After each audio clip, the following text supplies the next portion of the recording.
여러분 수요일에 함께 오셔서 예배드리고 함께 기도할 수 있어서 너무나 감사합니다.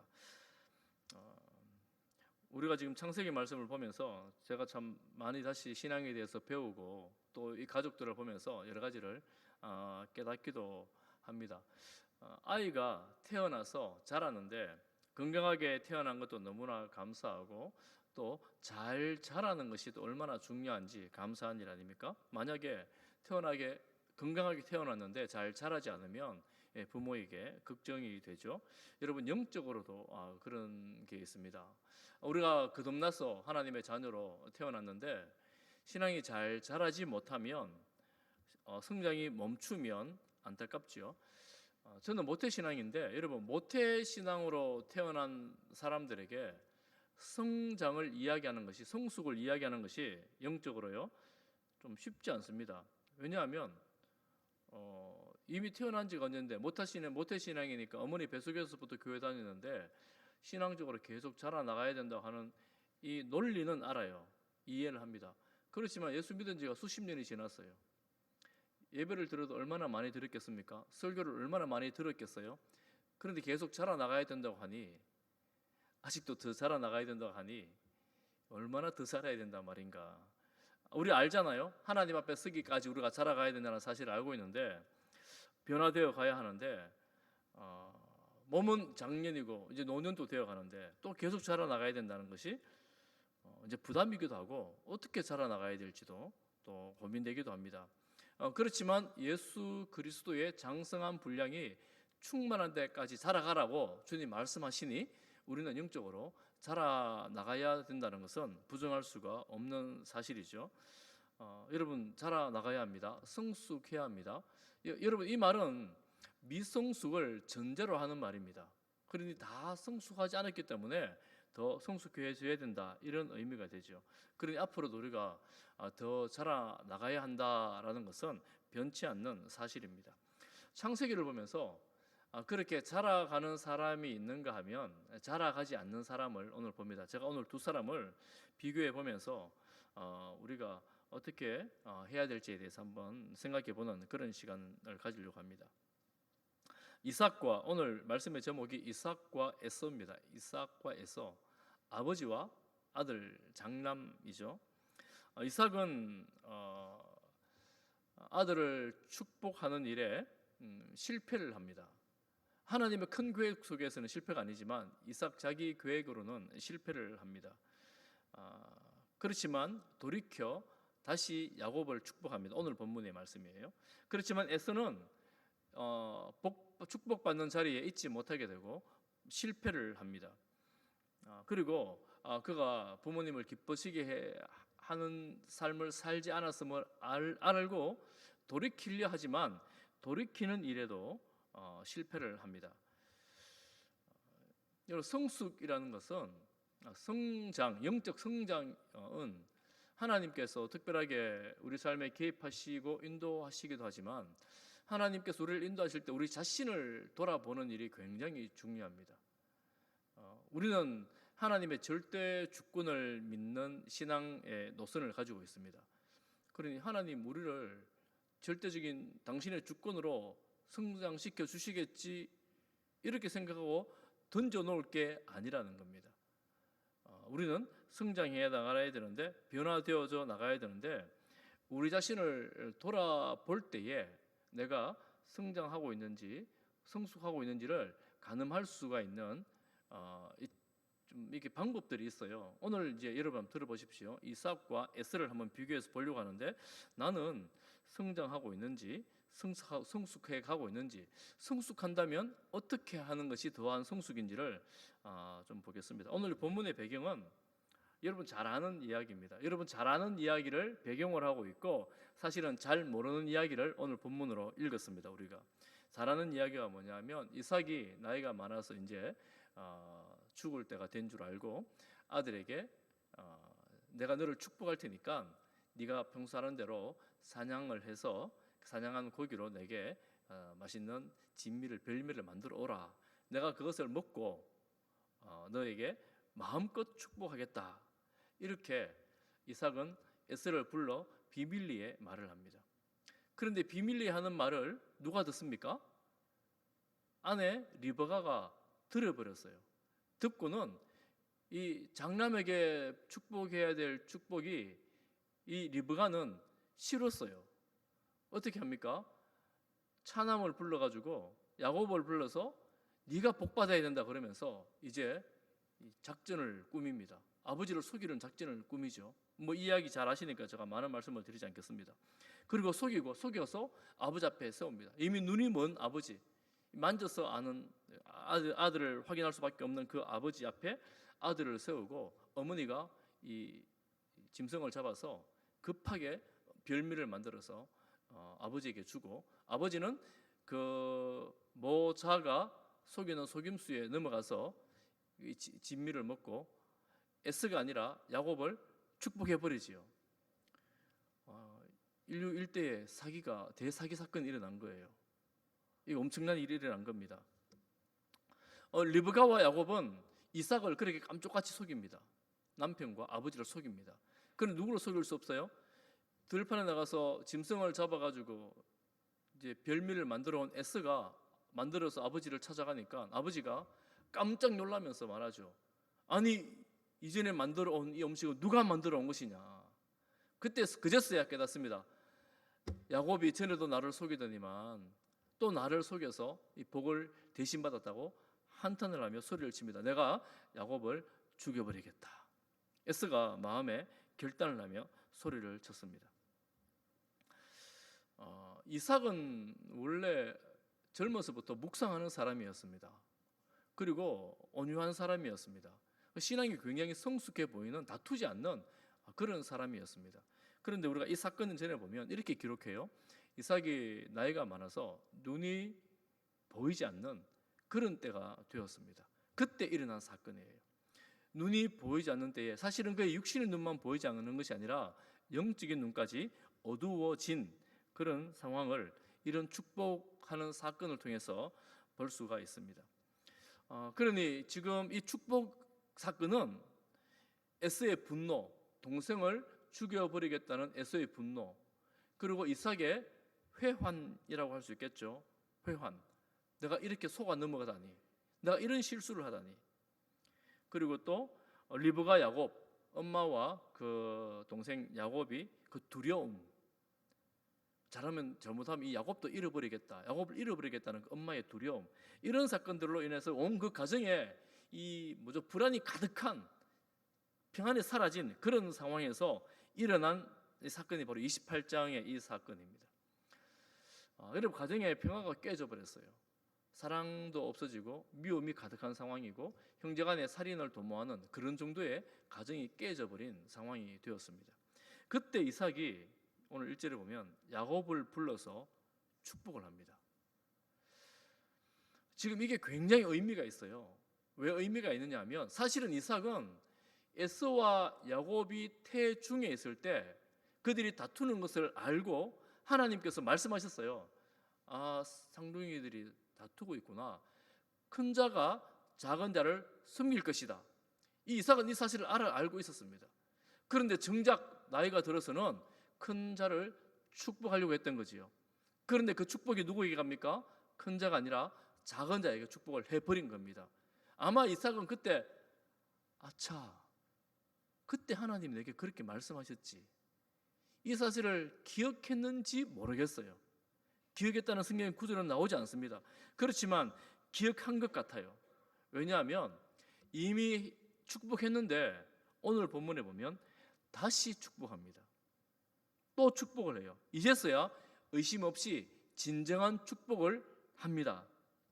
3절 4절이 바로 그 축복인데, 전능하신 하나님이 내게 복을 주실 것이다. 생육하고 번성하여 내가 여러 족속을 이루게 하시겠다. 첫 번째는 자녀에 대한 축복입니다. 이 아브라함에게 한 축복이 이어지는 거거든요. 아브라함에게 한 축복이 두 가지입니다. 별과 같이 많은 자녀, 그리고 땅입니다. 네가 땅을 차지하게 될 것이다. 그런데 지금 아버지 이삭이 이 둘째 야곱에게 아브라함의 축복을 그대로 합니다. 네가 많은 후손을 이룰 것이다. 땅을 주실 것이다. 이삭에게는 이 축복을 하는 가운데에 분노가 없습니다. 내가 아들에게 속았구나. 내가 내 아내에게 속았구나. 분노할 만한 상황인데 분노하지 않습니다. 그리고 아내에게나 야곱에게나 동일한 마음으로 오히려 축복합니다. 사실은 지금 리브가는 엄마는 에서가 야곱을 죽일까봐, 물론 아버지가 살아있을 때 죽이려고 하진 않았지만 마음에 전전긍긍하는데 이 아이를 좀 떼어놔야 되겠다. 여러분 성경 보면 27장 44절을 보십시오. 그 앞부분입니다. 바로 위에 구절인데, 내 형의 노가 풀리기까지 몇 날 동안 이 길을 떠나라는 거예요. 라반에게로 가라, 외삼촌에게로 가라, 이렇게 말합니다. 사고 날까 해서 몇 날 동안 떠나 있으라 그러는데, 이 날이 몇 년이 됩니까? 오늘 새벽기도 본문에 묵상에 보면 몇 년이 돼요? 20년입니다. 20년. 엄마는 이 아들이 며칠 지나면 화가 좀 식겠지, 화가 식으면 괜찮아지겠지 이러면서도 좀 떠나 있으라 그러는데 20년 동안 헤어지게 됩니다. 이 속임수 가정에서 이 아픔의 이 절정이라고 할 수가 있습니다. 그토록 사랑한 아들을 이 속임수 사건 때문에 20년 동안 헤어지고, 사실은 영원히 헤어진 거라고도 볼 수가 있습니다. 그런 일이 있었던 거예요. 이삭이 이런 축복의 실수를 하면서 제정신을 번쩍 차린 것 같습니다. 에서의 분노에도 아랑곳하지 않습니다. 그리고 이전에 과거의 실수를 이제는 만회하는 그런 축복을 한 거예요. 그리고 그는 그의 실수를 실수대로 그대로 받아들입니다. 그대로 받아들여요. 깨닫고 돌이키고 있습니다. 이 돌이킴이 뭐냐 하면, 돌이킴의 방향이 정말 중요한데, 아내와 아들을 향한 분노가 아니라 하나님의 축복에 대한 순종입니다. 여러분 이게 참 중요합니다. 왜 중요하냐면, 우리가 변화되고 성숙한다, 자라간다 할 때 그 변화와 성숙의 방향이 어떻게 되는가가 우리의 신앙의 성숙이라고 말할 수가 있는데, 이 성숙의 방향은 내 분노를 해결하는 게 아닙니다. 내 마음이, 내 속이 시원해지는 것이 아닙니다. 우리의 변화와 성숙은 방향이 하나님입니다. 하나님이 말씀하신 것이라면 아멘 하는 것입니다. 지금 노년에 눈이 멀었던 이삭이 이 사건을 통해서 다시 방향을 잡습니다. 어디로요? 하나님에게로. 여러분 신앙의 성숙은 무엇을 의미하겠습니까?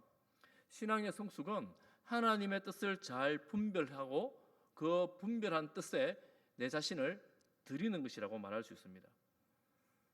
만약에 이삭이 이렇게 하나님의 뜻을 분별하지 못했다면 아마 이 노년에 이 분노로 치를 떨었을 거예요. 분노로 굉장히 힘들었을 것입니다. 그렇지만 그에게는 이 분노가 없습니다. 반면 에서는 어떤가? 여러분 6절부터 9절 말씀인데, 제가 본문 안 읽었는데요, 우리 6절부터 9절까지 한 절씩 교독해 보겠습니다. 에서의 사건을 보겠습니다. 에서 6절을 제가 볼게요. 교독합니다. 에서가 본즉 이삭이 야곱에게 축복하고 그를 밧단 아람으로 보내어 거기서 아내를 맞이하게 하였고, 또 그에게 축복하고 명하기를 너는 가나안 사람의 딸들 중에서 아내를 맞이하지 말라 하였고,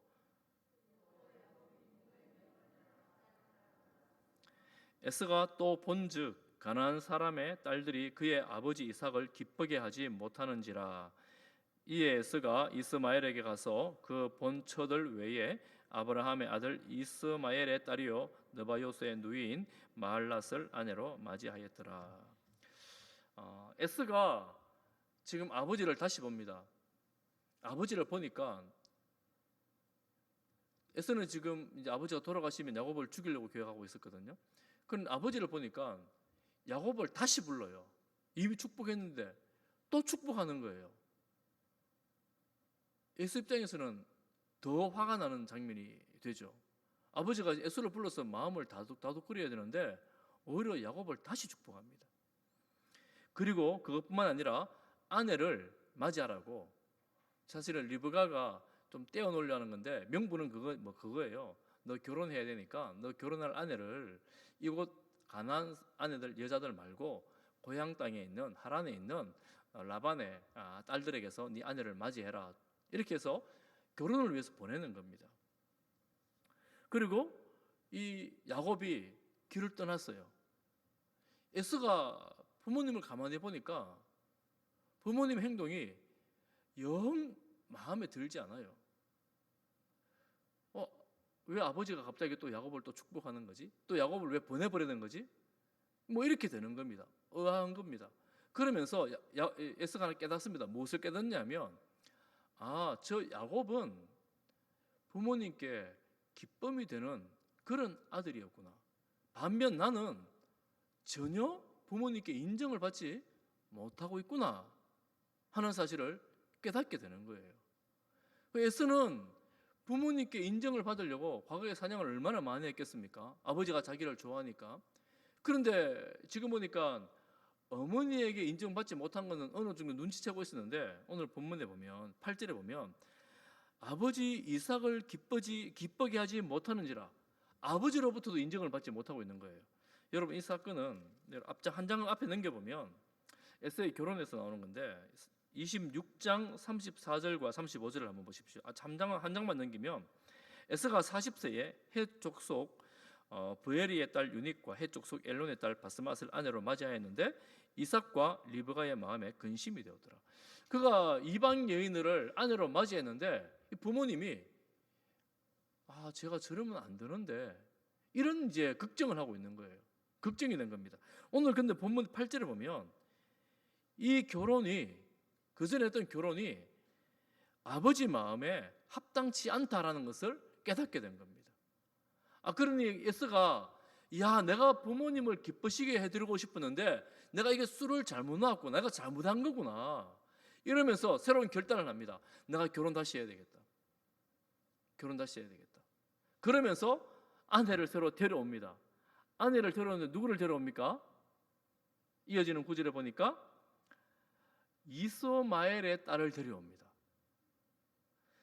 에스는 어떤 측면에서는 부모님께 인정받기 위해서 부모님이 기뻐하시는 일을 하기 위해서 나름대로 노력을 하고 있어요. 나름대로 수고를 하고 있습니다. 부모님 나를 한번 기뻐해 줬으면 좋겠다. 부모님 나를 인정해 줬으면 좋겠다. 내가 데려온 아내들 때문에 부모님이 좀 즐거워했으면 좋겠다. 이런 마음이 에스의 마음에 있었는데 과연 부모님이 그랬을까요? 그렇지 않습니다. 부모님은 이 이삭과 리브가는 이 에스가 계속해서 부모님이 기뻐하는 삶을 살지 못하는 것을 선택하는 것을 봅니다. 여러분 부모님이 뭘 원했겠습니까? 헷 사람의 아내를 맞이할 때 너 정말 잘했다. 이스마엘의 딸들을 아내로 맞이할 때 너 정말 잘했다. 축하한다. 이렇게 했겠습니까? 부모님의 마음은 그게 아니었어요. 만약 네가 아내를 맞이한다면 우리 형제들 집안에 가서 그 딸들을 맞이하면 얼마나 좋겠니? 이런 마음이 있었어요. 아니면 이미 말했을 수도 있습니다. 그 성경에 기록되어 있지 않지만 말했을 수도 있습니다. 그런데 여러분 에스가 결정적으로 실수하는 것이 무엇이냐면 여기서 우리가 교훈을 얻을 수 있는 게 있습니다. 나는 부모님께 인정을 정말 받고 싶은데 부모님께 사랑받고 싶은데 에스의 선택은 부모님께 사랑받는 선택이 아니라 내가 좋아하는 것을 선택하는 거예요.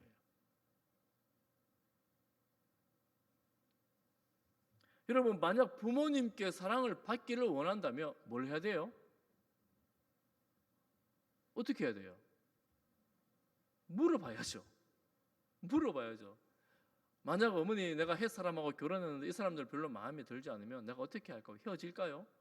아니면 딸이 결혼 한 번 더 할까요? 하면 누구를 데려올까요? 이 소통이 돼야 되는데 에스는 부모님께 인정받고 싶긴 하지만 다 내 뜻대로 하는 거예요. 내가 좋은 대로 하는 거예요. 내 계획대로 하는 거예요.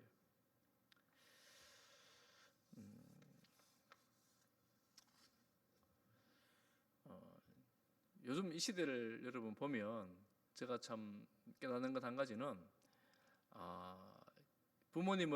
부모님께 효도한다, 부모님을 공경한다, 이런 의미의 말들이 많이 있는데, 사실은 저도 아이들을 키워보니까 내가 즐거워하는 것이 훨씬 더 중요한 시대구나, 이런 생각이 들었습니다. 저도 어쩌면 부모님께 그랬겠지요. 내가 좋아하는 것을 하는 것이 내 삶의 우선순위가 되어 있더라 하는 겁니다. 사실은 여러분, 부모님도 온전하지 않았어요. 이삭도 실수하잖아요. 리브가도 속이잖아요. 부모님도 역시도 온전하지 않아요. 그러니까 자녀들이 보기에 엄마도 그랬잖아, 아빠도 그랬잖아, 이렇게 불평할 수 있습니다. 맞아요. 엄마도 실수하고 아빠도 실수합니다. 이삭과 리브가처럼. 그런데 그 부모님이다 보니 인정받고 싶은데 부모님께 묻지 않습니다. 그런데 야곱은 그런데 보면 달라요. 야곱은 엄마와 얼마나 친했던지, 야곱은 엄마 치마 폭에 놀던 아들이었습니다. 얼마나 친했던지 엄마가 야, 이 아버지의 복을 형이 받으면 안 돼, 네가 받아야 돼, 너 내 시키는 대로 해라, 이래가지고 이 속이라고 그러거든요. 야곱이 무서워서 떱니다. 내가 아버지에게 혼나면, 벌 받으면, 복은커녕 벌 받으면 어떡하려고요 하는데 엄마가 뭐라 그러는지 알아요? 너는 내가 시키는 대로만 해. 저주하면 그 저주는 다 내가 받을 거야. 이런 복에 대한 열망이 리브가에게 가득했습니다. 사랑하는 아들에게 복 주고 싶은 마음이 가득했어요. 그래서 이 두 모자가 이 속임수를 감행을 하는 거예요. 속임수를 합니다. 그러니 이 야곱과 이 리브가 엄마는 얼마나 소통이 되었고 친밀했습니까? 여러분, 그렇다고 해서 죄가 정당화되는 것은 아닙니다. 조금 전에 본 것처럼 그 속임수 때문에 이들은 20년간의 이별, 아니면 어쩌면 영원한 이별이 그들 삶에 왔습니다. 우리 신앙에 중요한 교훈이 있습니다. 그것은 뭐냐면 우리가 하나님과의 관계에서도 이와 비슷한 현상이 있습니다. 하나님과 관계에서 우리가 신앙생활 더 잘하고 싶고, 하나님 앞에 정말 인정받는 봉사를 하고 싶고, 하나님께 영광을 올려드리고 싶고, 하나님께 기쁨이 되기를 간절히 소망하는데 방법을 잘 모르는 거예요. 어떻게 하면 하나님께 영광을 올려드릴까? 어떻게 하면 하나님께 기쁨이 될까? 고민하며 생각하는데 방법을 잘 몰라요. 그러다 보니까 어떻게 하냐면 내 기준으로 열심히 하는 거예요. 내 기준으로, 꼭 에서처럼. 여러분, 수고하고 애쓰는데 그거 잘못된 건 아닌데, 그런데 이게 참 방향이 잘못되면 얼마나 안타까우냐면, 여러분 고속도로를 가려고 그러면, 서울로 가려면 서울행 도로 위에 차를 올려야지 서울로 가잖아요. 부산행 길에, 하행길에 차를 올리면 가면 갈수록 멀어지는 거예요. 목표지하고 멀어지는 거예요. 우리의 신앙이 그렇습니다. 우리가 바른 방향으로 가야 되는데 이 엉뚱한 데로 차를 올려놓고 가면 갈수록 멀어지는 거예요. 내가 열심히 하면 할수록 하나님과 더 멀어지는 거예요. 하나님하고 뜻과 상관없는 열심으로 내가 가는 겁니다. 그래서 여러분, 성경에서는 죄를 정의할 때 이 죄는 세상이 말하는 죄와 조금 다릅니다. 성경에서 말하는 죄의 근본이 어디에서 시작합니까? 사단의 유혹에서 시작합니다. 사단이 뭐라고 유혹해요? 너가 이거 선악과 먹으면 네가 하나님처럼 되는 거야, 이렇게 유혹을 하죠. 죄가 뭐냐 하면 바로 그겁니다. 하나님 없이도 내가 잘 할 수 있다는 거예요. 내가 하나님처럼 돼서 내 인생을 내가 주관하겠다는 겁니다. 여러분, 이런 이야기가 어디에서 나옵니까? 탕자에 나옵니다. 탕자가 아버지로부터 많은 유산을 받아 집을 떠나 살지만 그가 생각한 것은 이것입니다. 아버지 없는 인생을 한번 살아보겠습니다. 내가 아버지 집에만 살면 이 좁은 집에서 내가 얼마나 누리고 살겠어요. 내가 아버지 없는 곳에 가서 성공해서 떳떳하게 해서 돌아와 보겠습니다. 아버지 보란 듯이 살아보겠습니다. 이거예요. 탕자의 생각이 그거였습니다. 아버지의 원함이 그게 아니었어요. 아버지의 원함은 그 집안에서 아버지와 함께 복을 누리는 겁니다. 그런데 죄는 무엇입니까? 하나님 없이 내가 성공해서 보란 듯이 하나님께로 돌아와 보겠습니다. 내가 하나님께 어마어마하게 한번 드려보겠습니다. 하나님께 인정받아 보겠습니다. 일단은 하나님 잠시만 내 삶에서 떠나 주십시오. 이게 죄가 되는 겁니다. 그러니 하나님 없는 삶의 수고와 애쓰는 것이 얼마나 많은지 탕자에 비해서 너무나 잘 나오죠. 가뭄이 들었을 때에 일하고 싶지만 할 일이 없어지고 먹고 싶지만 먹고 싶고 먹을 게 없어지는 그런 비참한 삶의 지경에 빠지는 것이 우리 인생이 되는 겁니다. 그러니 우리가 하나님 없이 사는 삶이 얼마나 비참한 삶인지를 알기 때문에 하나님께로 돌아 나오는 것, 이것이 하나님께서 기뻐하시고 하나님께 영광을 돌려드리는 것입니다. 우리가 하나님 앞에 일하는 것도 마찬가지입니다. 섬기고 애쓰고 노력하는 것, 내 방법과 내 것들을 추구하며 하는 것이 아니라 하나님께 물어보는 거죠. 애쓰는 묻지 않았지만 하나님께 묻는 겁니다. 하나님, 어떻게 이 일을 준비하고 어떻게 이 일을 처리해 나가면 되겠습니까? 그렇게 할 때 이 과정과 결과가 하나님 앞에 기쁨이 되고 영광이 될 수가 있습니다. 끊임없이 하나님께 묻는 겁니다. 하나님께 묻는다는 말은 내가 이 일을 통해서 영광을 취하지 않겠습니다, 이런 의미가 있습니다. 나의 영광을 위해서, 나의 성공을 위해서 일하지 않겠습니다. 오직 하나님의 이름만 나타나기를 소망합니다. 이런 마음으로 일하는 것이지요. 그래서 우리가 그 뜻을 위해서 하나님께 묻고 또 말씀을 통해, 기도를 통해 하나님을 기다립니다. 여러분, 하나님과의 관계에서 그렇습니다. 그리고 오늘 이 말씀의 교훈은 사람들 관계에서, 사람들 사이에서도 얻을 수 있는 교훈이 있습니다. 그것은 뭐냐면 여러분, 가족들이 제일 친밀하고 제일 가까워야 할 가족들이잖아요. 여러분, 부부고 가족이고 형제들입니다. 한번 물어볼까요? 여러분, 오래 사신 가족 여러분, 눈빛만 봐도 알 수 있습니까? 남편 눈빛만 봐도 뭐 생각하는지 알 수 있어요? 아내들, 부인들 눈빛만 봐도 알 수 있습니까? 눈빛 보는 건 고사하고 눈빛 볼 일도 별로 없죠. 잘 보지도 않아요, 이제. 그리고 더 이상 알고 싶어 하지도 않아요.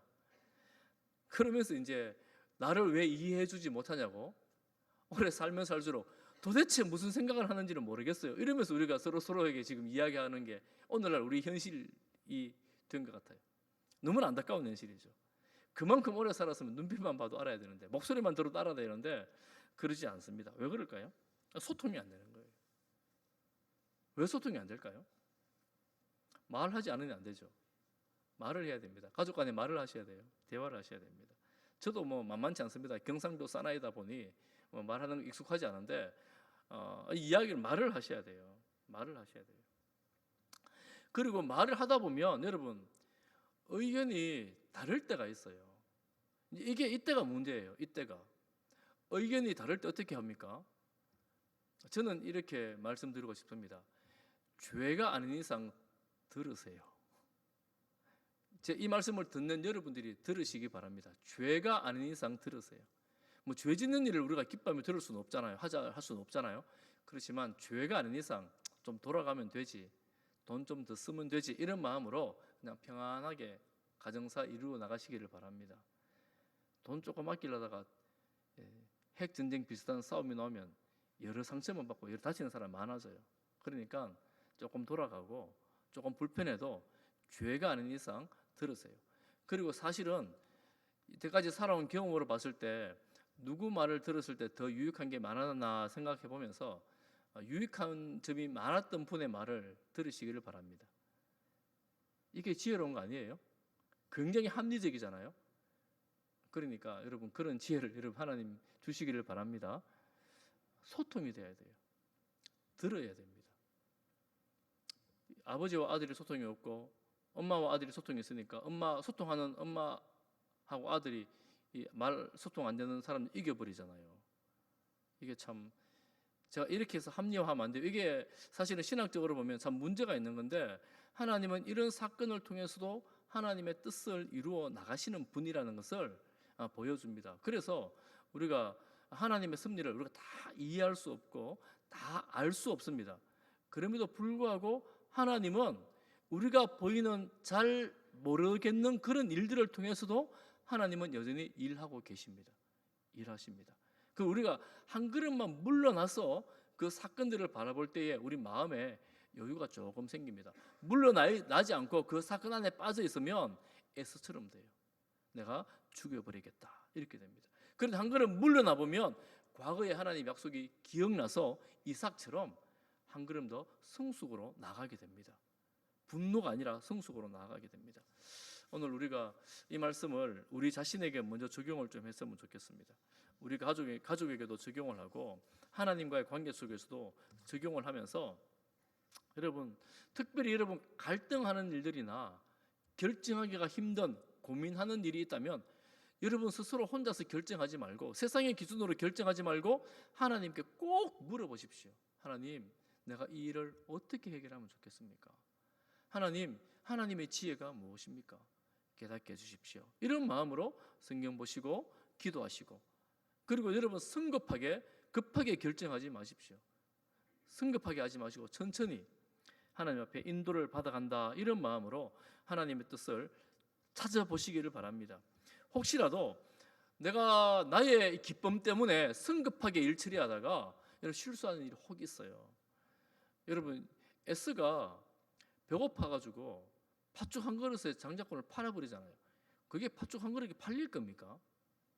그리고 지금 이삭이 급하게 그 고기를 어떻게 얼마나 맛있는 요리를 해왔는지 모르겠지만 고기 한 접시 한 그릇에 이 축복을 해버리잖아요. 이 성급하면 이렇게 실수를 할 수가 있게 되는 거예요. 성급하게 하지 말고 기다리고 하나님의 뜻이 있을 때까지 좀 스스로를 침착하게 차분하게 가져갈 필요가 있습니다. 그래서 욕망이나 욕심이나 이런 성급함이 내 안에 있으면 그때는 여러분 중요한 결정하시면 안 돼요. 무조건 기다리셔야 돼요. 기다리고 가만히 하나님께 묻고 말씀 묵상하고, 제일 좋은 것은 말씀을 묵상하면서 아하, 이번 이 사건은 하나님께서 이런 뜻으로 나에게 주신 거구나 하는 생각이 들 때 그때 움직이시면 돼요. 그때 결정하시면 돼요. 그러니 말씀 묵상에 깊이도 더해지고 기도하면서 하나님의 뜻들을 분별할 수 있는 지혜도 생겨지게 됩니다. 여러분, 그래서 말씀 묵상과 기도가 우리 성도들에게는 너무나 중요한 거예요. 이 세상에서 일어나는 여러 가지 일들을 하나님께서 보시는 관점으로 내가 나를 보는 게 바로 말씀 묵상과 기도가 되는 것입니다. 여러분, 이따 기도할 때 그렇게 기도했으면 좋겠고, 또 한 가지는 여러분, 우리 태신자들에게 오늘 이 사건을 적용을 했으면 좋겠습니다. 꼭 적용했으면 좋겠어요. 여러분, 태신자들에게 하나님께서 원하시는 가장 큰 뜻이 무엇이겠습니까? 뭐겠어요? 어서 돌아오너라, 이거 아니겠습니까? 과거에 어릴 적에 교회 다녔고 말씀을 들어보았고 예배 드려본 적이 있는 그 태신자들, 우리 교회를 떠나 있는 자녀들, 혹은 여러분 친지들, 이웃들, 가족들, 하나님께서 그들을 향한 뜻이 무엇이겠어요? 이거는 물어볼 것도 없어요. 너무나 분명한 거예요. 하나님, 어서 돌아오너라. 너는 내 자녀야. 돌아오너라. 그러면 우리 태신자들의 마음에 하나님께서 감동을 주셔서 우리가 정말 기도해야 돼요. 정말 기도. 왜냐하면 이 영적 전쟁이거든요. 절대 못 돌아오도록 사단은 견고한 진을 쌓고 있습니다. 절대 못 돌아오도록 우리는 기도로 그 견고한 진을 무너뜨리는 거예요. 하나님, 그들의 마음의 문을 열어 주옵소서. 사단이 그들을 결박하지 못하도록 하나님 주의 성령으로 씻어주시고 온전하게 해주시고 풀어주시고 주님 앞에 돌아 나올 수 있도록 역사하여 주옵소서. 제가 새생명 축제를 앞두고 특세를 앞두고 기도하면서 그런 생각을 합니다. 하나님, 과거에 우리 교회에서 함께 예배드렸던 우리 자녀들, 하나님 그 마음의 견고한 진을 허물허물 녹여 주옵소서. 하나님께서 그들 심령을 풀어주사 주 앞에 나와서 우리가 함께 예배드리는 영광의 자리에 이르게 하여 주옵소서. 하나님, 자녀로 과거에 복음을 들었고 함께 예배당을 뛰어다녔던 우리 자녀들 너무 안타깝잖아요. 하나님, 그들을 불러 주옵소서. 간절한 마음으로 사랑함으로 우리 자신을 위해서 하나님의 뜻 가운데 있기를 기도하고, 또 우리 태신자들을 위해서 이 시간에 간절히 기도하면 좋겠습니다. 우리 같이 찬송 한 장 하고